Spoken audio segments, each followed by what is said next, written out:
അസ്സലാമു അലൈക്കും വറഹ്മത്തുള്ളാഹി വബറകാതുഹു. മനുഷ്യരായ നമ്മിൽ നിന്ന് മനുഷ്യ സഹജമായി തിന്മകൾ സംഭവിച്ചു പോയാൽ നമുക്ക് തൗബ ചെയ്യൽ നിർബന്ധമാണ്. അത് എത്ര പെട്ടെന്ന് നമുക്ക് തൗബ ചെയ്യാൻ കഴിയുമോ അത്രയും പെട്ടെന്ന് നമുക്ക് തൗബ ചെയ്ത് അള്ളാഹുവിലേക്ക് മടങ്ങുകയും പിന്നീട് പുണ്യകരമായ കർമ്മങ്ങളെ കൊണ്ട് നമ്മൾ ധന്യമാക്കലും നമ്മുടെ മേൽ നിർബന്ധമാണ്. നിഷ്കളങ്കമായ തൗബ നമ്മുടെ ഭാഗത്തുനിന്നുണ്ടാവണം. നിഷ്കളങ്കമായ തൗബക്ക് ചില നിബന്ധനകളുണ്ട്.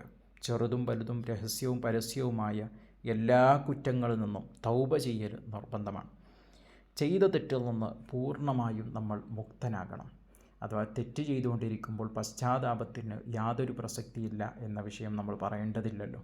അതുകൊണ്ട് തന്നെ ഒന്നാമതായി ചെയ്ത തെറ്റിൽ നിന്ന് പൂർണ്ണമായി മുക്തനാവുക, നിർത്തുക. തെറ്റിൽ നിന്ന് ഒഴിവാകുന്നത് അള്ളാഹുവിന് വേണ്ടിയാവണം. അഥവാ അവനെ ഭയന്നുകൊണ്ടാവണം. അള്ളാഹുവിനെ പേടിച്ചുകൊണ്ട് നമ്മൾ നിലവിൽ ചെയ്തുകൊണ്ടിരിക്കുന്ന തെറ്റിൽ നിന്ന് മാറുമ്പോഴാണ് അതിന് പ്രസക്തിയുള്ളത്. അള്ളാഹു തആല നമ്മോട് നസൂഹായ തൗബ കൊണ്ട് അവൻ്റെ ഖുർആനിൽ നമ്മോട് പഠിപ്പിച്ചിട്ടുണ്ട്. യാ അയ്യുഹല്ലദീന ആമനു തൂബു ഇലല്ലാഹി തൗബത്തൻ നസൂഹൻ അസാ റബ്ബുക്കും അൻ യുകഫിറ അൻകും സയ്യിആതികും വയുദ്ഖിലകും ജന്നാത്തിൻ തജ്രി മിൻ തഹ്തിഹൽ അൻഹാർ യൗമ ലാ യുഖ്സില്ലാഹു النبي والذين آمنوا معه نورهم يسعى بين أيديهم وبأيمانهم يقولون ربنا أتمم لنا نورنا واغفر لنا إنك على كل شيء قدير. സൂറത്ത് തഹ്രീമിൽ അല്ലാഹു സുബ്ഹാനഹു വ തആല നമ്മോട് പഠിപ്പിക്കുകയാണ്. ഇവിടെ തൗബത്തുൻ നസൂഹ് എന്ന് പറഞ്ഞാൽ പിന്നീട് ഒരിക്കലും ആ തിന്മയിലേക്ക് മടങ്ങാത്ത രൂപത്തിലുള്ള തൗബയാണ്. ഏതുപോലെ ഒരു അകിടിൽ നിന്ന് പാല് പുറത്തു വന്നാൽ പിന്നീട് ആ അകിടിലേക്ക് പാല് തിരിച്ചു കയറാത്തതുപോലെ, തിരിച്ചു പോകാത്തതുപോലെ ആ രൂപത്തിലുള്ള തിരിച്ചുപോക്കില്ലാത്ത തൗബ, തിരിച്ചുപോക്കില്ലാത്ത മുക്തനമാവൽ, ആ തൗബയാണ് അള്ളാഹുവിന് വേണ്ടത്. അതും അള്ളാഹുവിനെ പേടിച്ചുകൊണ്ടുള്ള തൗബയാണ്, ആളുകളെ പേടിച്ചുകൊണ്ടുള്ള തൗബ അല്ല.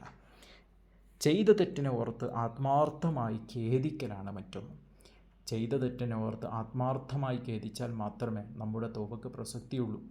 ജനങ്ങളുടെ സ്തുതി സമ്പാദിക്കാൻ വേണ്ടിയിട്ട് അദ്ദേഹം നല്ല തൗബ ചെയ്യുന്ന ആളാണ്, അല്ലെങ്കിൽ ആക്ഷേപത്തിൽ നിന്ന് രക്ഷപ്പെടാൻ വേണ്ടി ആളുകൾക്ക് മുമ്പിൽ വഷളായി, എന്നിട്ട് ആ വഷളായതിന് വേണ്ടി ആ ആക്ഷേപത്തിൽ നിന്ന് ഒന്ന് രക്ഷപ്പെട്ട് കിട്ടാൻ വേണ്ടിയിട്ടോ ഉള്ള ഖേദപ്രകടനം, അത് അള്ളാഹുവിന് ആവശ്യം തന്നെ ഇല്ല.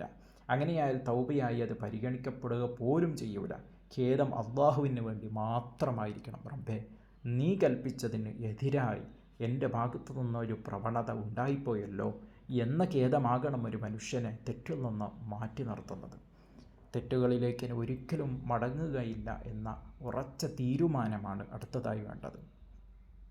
നാളെ അല്ലെങ്കിൽ ഇനി ഒരു അവസരം കിട്ടിയാൽ, ആ തെറ്റിനുള്ള എല്ലാ അവസരം കിട്ടിയാലും വീണ്ടും ഒരു തെറ്റിലേക്ക് മടങ്ങുമെന്ന് വിചാരിക്കുന്നവന് തൗബയായി പരിഗണിക്കപ്പെടില്ല. അതുകൊണ്ട് തന്നെ തൗബ ചെയ്യുന്നവൻ ഇനി ഒരിക്കലും തനിക്ക് സംഭവിച്ചു പോയ തെറ്റിലേക്ക് മടങ്ങില്ലെന്ന് ദൃഢനിശ്ചയം ചെയ്യണം. ഈ തീരുമാനം അത് അള്ളാഹുവിന് വേണ്ടി മാത്രമാകണം. ഇങ്ങനെയുള്ള ഈ നിബന്ധനകൾ പാലിച്ച് ആത്മാർത്ഥമായി പശ്ചാത്തപിച്ചാൽ നാം ചെയ്തു പോയ ഏത് പാപവും പുറത്തു തരാൻ അള്ളാഹു തആല കാത്തിരിക്കുന്നവനാണ്. അതാണ് സൂറത്തുൽ ഹജ്റിൽ അള്ളാഹു തആല നമ്മോട് പഠിപ്പിക്കുന്നത്. നബ്ബി ഇബാദി അന്നി അനൽ ഗഫൂർ റഹീം. ഞാൻ ഏറ്റവും പുറത്തു കൊടുക്കുന്നവനാണ് എന്നെൻ്റെ അടിമകളോട് ഉണർത്തിക്കൊടുക്കൂ നബിയേ എന്ന് മുത്തനബി സല്ലല്ലാഹു അലൈഹി വസല്ലം നമ്മളോട് അള്ളാഹു തആല കൽപ്പിക്കുകയാണ്. മഹാനായ അബൂ മൂസ അശ്അരി റളിയല്ലാഹു അൻഹുവിനെ തൊട്ട് നിവേദനം ചെയ്യുന്ന ഹദീസിൽ മുത്തനബി സല്ലല്ലാഹു അലൈഹി വസല്ലം തങ്ങൾ പഠിപ്പിക്കുന്നുണ്ട്, ഇന്നല്ലാഹ അസ്സ വജല്ല യബ്സുതു യദഹു ബില്ലൈൽ ലിയതൂബ മുസീഉൻ നഹാർ വയബ്സുതു യദഹു ബിന്നഹാർ ലിയതൂബ മുസീഉൽ ലൈൽ ഹത്താ തത്ലുഅ അശ്ശംസു മിൻ മഗ്രിബിഹാ. അല്ലാഹു സുബ്ഹാനഹു വ തആല അവൻ്റെ റഹ്മത്ത്, അവൻ്റെ മഗ്ഫിറത്ത് അവൻ രാത്രിയിൽ ഇങ്ങനെ അടിമകൾക്ക് നീട്ടിക്കൊണ്ടേയിരിക്കും. എന്തിനു വേണ്ടിയിട്ടാണ് രാത്രിയിൽ ഇങ്ങനെ മഗ്ഫിറത്തിൻ്റെ കരങ്ങൾ അള്ളാഹു തആല ഇങ്ങനെ നീട്ടുന്നത്? അത് പകലിൽ തെറ്റ് ചെയ്തു പോയ ആളുകൾക്ക്, അടിമകളിൽ നിന്ന് തെറ്റ് ചെയ്തു പോയ ആളുകൾ രാത്രി പശ്ചാത്തപിക്കുമ്പോൾ റബ്ബ് സുബ്ഹാനഹു വ തആല പുറത്തു കൊടുക്കാൻ വേണ്ടിയിട്ടാണ്.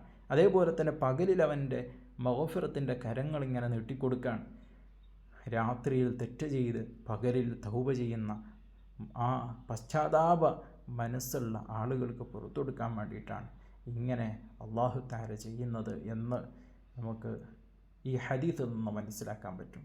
അതിനാൽ എപ്പോഴും നമ്മൾ തൗബ ചെയ്യുന്നവരായി മാറണം. യാ അയ്യുഹന്നാസു തൂബു ഇലല്ലാഹ് ഫഇന്നി അതൂബു ഫിൽ യൗമി ഇലൈഹി മിഅത മറ എന്ന ഹദീസ് അഥവാ നമ്മൾ തെറ്റ് ചെയ്താലും നമ്മൾ തെറ്റ് ചെയ്തില്ലെങ്കിലും ഹബീബായ റസൂലുള്ളാഹി സ്വല്ലല്ലാഹു അലൈഹി വസല്ലം ഞങ്ങളെ പഠിപ്പിക്കുന്നുണ്ട്, യാ അയ്യുഹന്നാസ്, ജനങ്ങളെ, നിങ്ങൾ അള്ളാഹുവിലേക്ക് തൗബ ചെയ്ത് മടങ്ങണം, അള്ളാഹുവിലേക്ക് എപ്പോഴും ഖേദമുള്ള ആളുകളാകണം. ഫഇനി അതൂബു ഫിൽ യൗമി ഇലൈഹിം മിഅത മറ, ഞാൻ 100 പ്രാവശ്യം എല്ലാ ദിവസത്തിലും അള്ളാഹുവിനോട് ഞാൻ പശ്ചാത്തപിച്ച് മടങ്ങാറുണ്ട്. എല്ലാ ദിവസവും ഒരു തെറ്റും ചെയ്യാത്ത, അനുഭവത്തിന് മുമ്പോ ശേഷമോ അല്ലെങ്കിൽ മറന്നിട്ടോ അറിയാതെയോ മറന്നിട്ടോ മനഃപൂർവ്വമോ ചെറുപ്പത്തിലോ വലിപ്പത്തിലോ ഒരു നിലക്കും ഒരു തെറ്റും ചെയ്യാത്ത മുത്തു റസൂൽ സല്ലല്ലാഹു അലൈഹി വസല്ലം തങ്ങൾ അവിടെ നിന്ന് 100 പ്രാവശ്യം എല്ലാ ദിവസവും ഇസ്തിഗ്ഫാർ ചൊല്ലുന്നത് അവിടുത്തെ ദറജ വർദ്ധിക്കാനുള്ള വലിയൊരു കാരണമാണ്. മുഅ്മിനീങ്ങളെ, നമുക്കത് നമ്മുടെ ജീവിതത്തിൽ പകർത്താം. അള്ളാഹു തൗഫീഖ് നൽകട്ടെ. അസ്സലാമു അലൈക്കും.